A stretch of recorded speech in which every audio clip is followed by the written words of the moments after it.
அனைவருக்கும் வணக்கம். நீங்கள் பார்த்துட்டுருக்கிறது ஆலினால் மேக்கர்ஸ் சேனல். இன்றைக்கி நாம் பார்க்க போகிறது திருவாதிரை களி தான் பார்க்க போகிறோம். இது வரைக்கும் சப்ஸ்கிரைப் பண்ணாமல் பார்க்குறவங்க சப்ஸ்கிரைப் பண்ணுங்கள். வாங்க இது எப்படி பண்ணலான்னு பார்ப்போம். வாங்க வீடியோக்குள்ளே போகலாம். ஸ்டவ்வை ஆன் பண்ணிவிட்டு ஒரு பேன் வச்சுருக்கேன். இதில் பச்சரிசி ஒரு கப்பு எடுத்திருக்கேன். ஒரு கப்பு எடுத்து வாஷ் பண்ணியிருக்கேன். 2 தடவை வாஷ் பண்ணிவிட்டு இது நல்லா ஃபில்ட்ரு பண்ணிட்டேன். தண்ணியே இல்லாமல் ஃபில்ட்ரு பண்ணியாச்சு. அதை இதில் போட்டு நல்லா ப்ரௌனாக வறுத்துக்கணும்.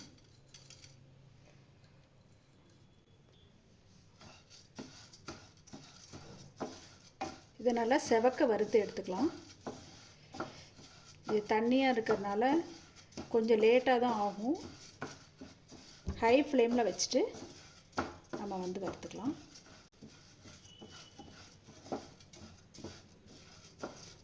இதை கொஞ்சம் பாதி வரைக்கும் வறுக்கணும். வறுத்துட்டு அதுக்கப்புறம் இதில் ஒரு டேபிள் ஸ்பூன் அளவுக்கு பாசிப்பருப்பு இதில் சேர்க்கணும். சேர்த்துட்டு அதுக்கப்புறம் ரெண்டையுமே சேர்த்து ப்ரௌனிஷாக வறுத்து எடுத்துக்கணும்.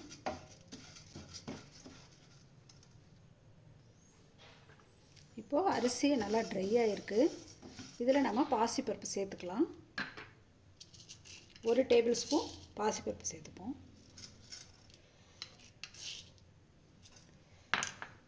சேர்த்துட்டு இப்போ ப்ரௌனிஷாக வறுத்துக்கலாம்.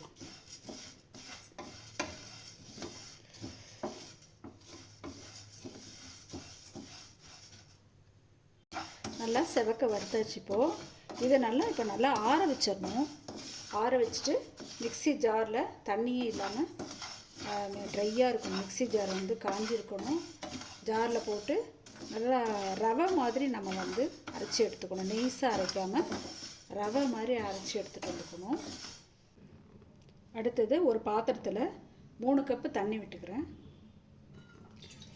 1 கப்பு அரிசிக்கு 3 கப்பு, அதே கப்பால் நம்ம எந்த கப்பால் மெஷர் பண்ணி நம்ம அரிசியை மெஷர் பண்ணுமோ அதே கப்பால் 3 கப்பு தண்ணி விட்டுக்கலாம். அதில்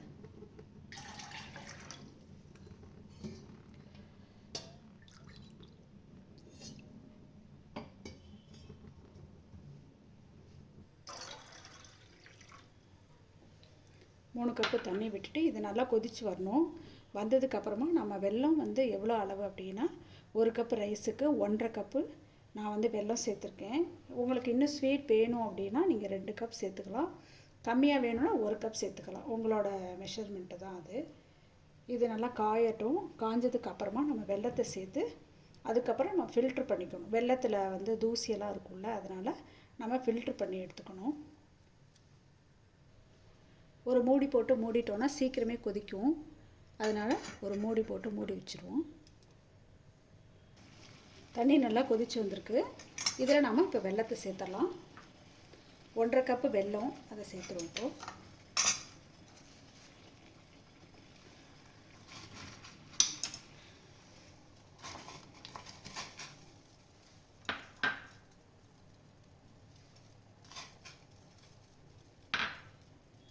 சேர்த்து வெல்லம் கரைஞ்சதுக்கப்புறமா இதை ஃபில்ட்ரு பண்ணி எடுத்துக்கலாம்.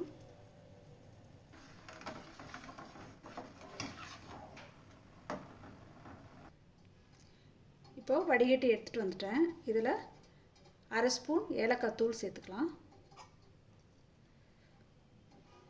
இதோட தேங்காய் துருவல் ஒரு 2 ஸ்பூன் அளவுக்கு சேர்த்துக்கலாம்.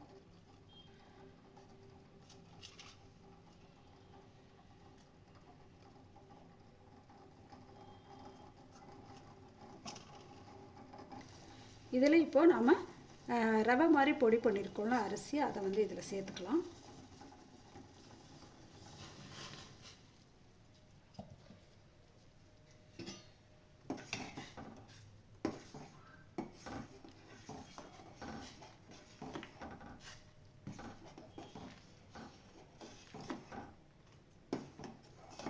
இது நல்லா கொதி ஒரு லேயர் அளவுக்கு வரும்போது நம்ம குக்கரில் வச்சு ஒரு 3 விசில் விடணும். இப்போ நல்லா கெட்டியாக பாருங்கள். நம்ம இதை குக்கரில் வச்சுட்டு ஒரு 3 விசில் விட்டு எடுத்தோம்னா பிரமாதமாக அருமையாக பொல நல்லா சூப்பராக இருக்கும் திருவாதிரை களி. குக்கரில் ஒரு 1.5 கிளாஸ் அளவுக்கு தண்ணி விட்டுருக்கேன். இதில் நாம் இதை வச்சிடலாம். திருவாதிரை களி அதை வச்சிடலாம். வச்சுட்டு இப்போ மூடி போட்டு மூடிட்டு ஒரு 3 விசில் விட்டுக்கலாம்.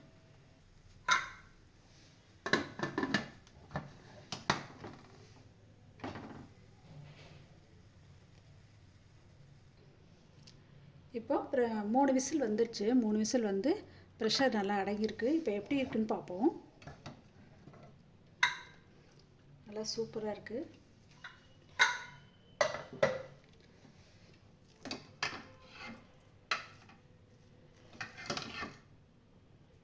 இன்னும் கொஞ்சம் ஆறும்போது நமக்கு நல்லா தனித்தனியாக நல்லா வரும். அடுத்தது ஸ்டவ்வை ஆன் பண்ணிவிட்டு ஒரு வாணலி வச்சுருக்கேன். இதில் நம்ம 1 ஸ்பூன் நெய் விட்டுக்கலாம்.